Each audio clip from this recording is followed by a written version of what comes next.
Welcome back to Chair Shot Reality on WrestleZone.com. It is time out right now for Ron's Beach Bonanza. Nobody else knows what that means, but that's okay because something has been stirring, something has been bothering me for the past 5 nights, and that is the clean loss that ended SmackDown Live, Michael, with Jinder Mahal as he took an RKO in a defeat against Randy Orton, only to see Randy Orton get a Rusev kick to the chin to close out the show. Here's my problem. The Maharaja has not won clean, and I know he's a heel, so he's supposed to not win clean anytime. But the Maharaja himself has not ended SmackDown on a high note in quite some time, and he's facing Shinsuke Nakamura at SummerSlam, which is the feud that needs the most build to in the next 2 weeks than any other one on SmackDown. John Cena is John Cena, so his match with Baron Corbin speaks for itself. The franchise versus the future, you can build it up in 2 quick weeks. But the problem here with Jinder Mahal losing clean is he feels more like a transitional champion than ever. When a guy who is in unbelievable shape, ripped form, has transformed his entire game since coming back to the WWE, and that is the reason why he's champion, cannot get an upper hand on a guy who's a 13, 14, I've lost count of how many times Randy Orton has been world champion. The problem with Jinder Mahal's build heading into SummerSlam is there's without a doubt that I think Shinsuke Nakamura does not go away Brooklyn becoming the WWE champion, and that's something that I don't want. I want Shinsuke to feel like the underdog because he's never felt like the underdog in any match, whether it's against Bobby Roode, whether it's his debut in NXT. You knew he was going to win. You always felt that Nakamura was going to be the guy that leaves that building victorious. And he's not even glorious. But anyway, when you think about SummerSlam, you want to see Jinder Mahal become the most powerful champion possible. He's not facing John Cena, so it boggles my mind that 2 weeks before, 1, 2, 3, no Singh brothers, no Khali, no help, and Jinder Mahal's look like the jabroni. That's a problem for me, and that's a problem for SmackDown creative writing. I'm fired up because my man, the Maharaja himself, he doesn't even feel like a champion if he loses so clean to a guy like Randy Orton on a random SmackDown.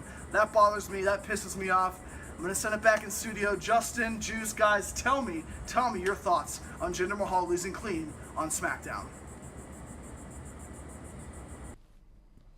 Thank you, Eisenberg.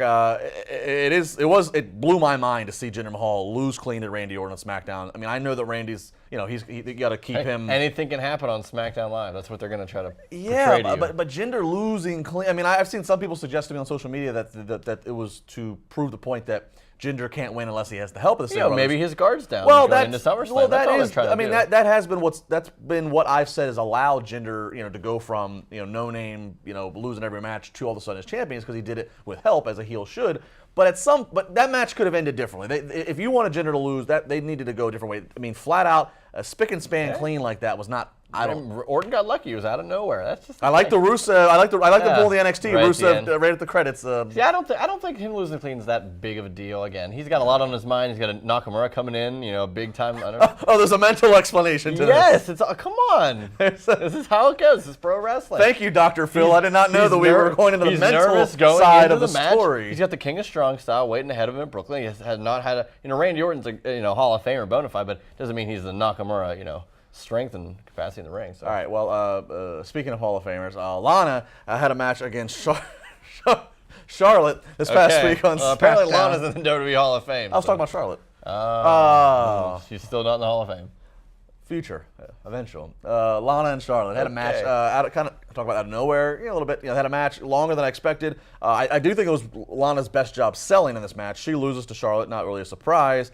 I don't know what they're doing with Lana now. Well, that's the thing. That's what I'm going to get to. Is that Tamina then talks to her backstage and says, "Look, you thought you're so better than me just because you're prettier, blah blah blah. Well, I'm the better wrestler, and now you're going to help me get a title shot."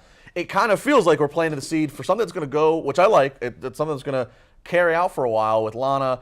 She's still really learning and being humbled right now. Oh yeah, very green in that regard. You know what? Have Lana lose for a while. She will. You got to keep her on TV. Just like Bray Wyatt or Sami Zayn. Got to keep her on TV. I mean, you can't just let her disappear. Keep her on SmackDown. Let her let her compete like she did against Charlotte. She competed.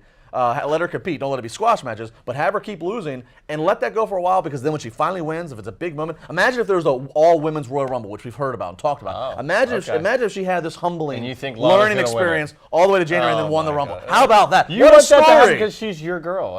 She's my girl. What a story. You don't have anybody else now because Eva Marie's gone. Exactly. So you need Lana to win the Women's Royal Rumble, which you don't even know is happening yet.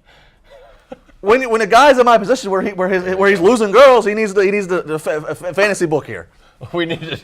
Eva Marie's we need to cut down the eyes when we're talking about losing girls. My redhead's gone. Now I'm down to the blonde. I don't have a brunette. You're just going to go everywhere. You're just going to keep jumping to girls until one becomes successful. Maybe I'll adopt Carmella as one of my girls. Carmella. You should have, because Money I in the said Bank. she was going to win Money in the Bank, and Ellsworth would be around. Now he was suspended for a little while. You know, it's fine. And he's back. And he's back. So now she's just going to win. Yeah, you kind of resemble Ellsworth in some ways. Okay, well, he's on WWE TV, so I hope I didn't take a knock at you. I just said you kind of resemble. I'm sure. Do you think he wears skinny jeans? I don't know. I don't know if he could fit him like I do. Yeah. All right, so James Ellsworth's back after his suspension. He's with Carmella. Everybody's wondering, when does Carmella cash this in? You know, someone asked you on your radio show about this. And I completely blanked because it like, was not relevant to me. I think there's only one Money in the Bank briefcase. When there's two. There's a man. rehash your radio show. Well, you're not going to mention the negative stuff. When you miss something like that, I have to brace my jaw. It's my gimmick. It's my thing. But that's your gimmick. Yeah, making fun of you.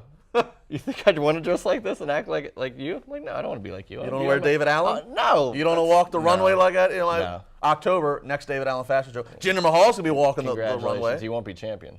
So? No. He's still going to be on the runway. So when does she cash it in? Answer my question. Is it SummerSlam? Maybe it is. Maybe they just pull the trigger for both of them. Yeah. I know you think Baron's going to come in. I do think Baron's going to come in and cash. Why not? Other than that, I don't see another opportune time to where it's going to get a big pop from the crowd or any significance to it, other than a big Queen of Staten Island and Brooklyn. Exactly. Yeah. Why not? Yay or nay on Baron Corbin's new music? Yay or nay? Just like your theme music. I don't really. I have great theme music. I'm not a big fan of it. You can hear the theme music. You can hear 80 seconds of a compilation of what was on this past 80 week. seconds. All it is the guitar riff. That's the whole song. No. Listen to the full plug. You can hear 80 seconds of the best of what was on the wrestling reality radio show this past week. The intro that you scripted? Actually, I didn't. I've laid back on the scripting. I'm going Oh, more. you did do it. I'm going more 97 bullet points. You got your crib notes down here. Nah, more bullet points. Bullet points. As I was saying, you can go to the Chair Shot Reality YouTube and you can go find a little compilation of what was on the audio podcast. So if you need more Justin LeBar than just this with Juice, every Wednesday you can subscribe. We've had enough. As well as Saturday episodes now. Marty Elias reveals something about The Undertaker and his match WrestleMania 25. I liked your Neil Pruitt one. Neil Pruitt, the voice of the NWO. Fan, that was very good. Marty Elias on our It's the best bumper you've ever had, because Virgil's intro for yours is terrible. He says to watch the rest of the show when it's an audio podcast. I lose IQ points when I listen to Virgil. But as I was saying, Neil Pruitt, voice of NWO, is on there. Marty Elias who refed what's arguably the greatest match ever between Taker and Shawn. He reveals what Taker told him, which is amazing, which could have been history altering. I also asked Marty Elias, who works behind the scenes and had a cameo in Glow on Netflix. I also asked Marty, is there going to be another Glow? And interesting. Listen to it. And everybody's waiting for another series. Our own Sherlock Holmes over here, getting all inside scoops. I'm your Watson. We got one more video to go. Chair Shot Reality here on WrestleZone.com.